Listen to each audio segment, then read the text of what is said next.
आपण पाहत आहात RK न्यूज, बातमी तुमची, आवाज आमचा। जयसिंगपूर रेल्वे स्टेशन रोडवरील बेकायदेशीर राज लॉजिंग बोर्डिंग तात्काळ बंद करण्याची मागणी। कारवाई न झाल्यास तीव्र स्वरूपाचे आंदोलन करण्याचा नागरिकांचा इशारा।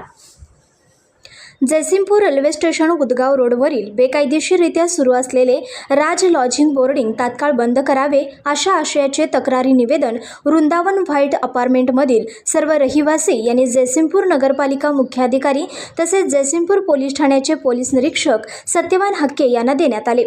सदरची सविस्तर माहिती अशी की राज लॉजिंग अँड बोर्डिंग इमारत लगत सुज्ञ नागरिक व नोकरदार वर्ग राहत असून अगदी रोड लगत व वृंदावन अपार्टमेंटच्या गेट शेजारी असल्याने दररोज या ठिकाणी सांगली जिल्हा तसेच पंचक्रोशीतील जोडपे या लॉजवर भाडे तत्त्वावर येत आहेत।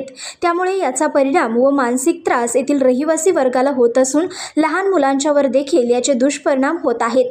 सदरचा हा भाग निवासी झोन असून या ठिकाणी नगरपालिकेने परवानगी देताना स्थानिक तथा वृंदावन व्हाईट्स अपार्टमेंटमधील नागरिकांच्या हरकती घेणे आवश्यक असताना कोणतीही पूर्वकल्पना न देता या ठिकाणी राज लॉजिंग बोर्डिंग सुरू करण्यास नगरपालिका नगररचना विभागाने मदत केली असल्याचा आरोप स्थानिक नागरिकांनी केला आहे।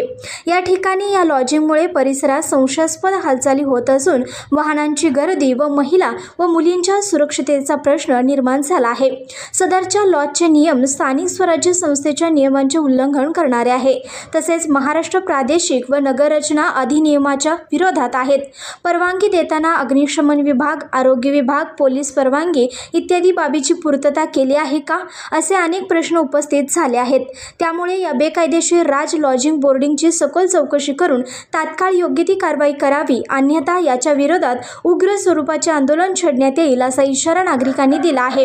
यावेळी नगरसेवक राहुल बंडगर, सचिन चौगुले, प्रवीण बलदवा यांनी नगररचना विभागात अधिकाऱ्यांशी चर्चा केली असता चर्चा सुरू असताना काही काळ गोंधळ उडाला। मात्र संबंधित बाबीची योग्य ती दखल घेऊन सोमवारपर्यंत वरिष्ठांच्या आदेशाने कारवाई करू असे सांगण्यात आल्यानंतर निवेदन देऊन आपल्या प्रतिक्रिया व्यक्त केल्या आहेत। तसेच पोलीस निरीक्षक सत्यवान हक्के यांनी देखील योग्य ती कारवाई करू असे आश्वासन दिले आहे। RK न्यूज चॅनलला लाईक करा, शेअर करा आणि सबस्क्राईब करा।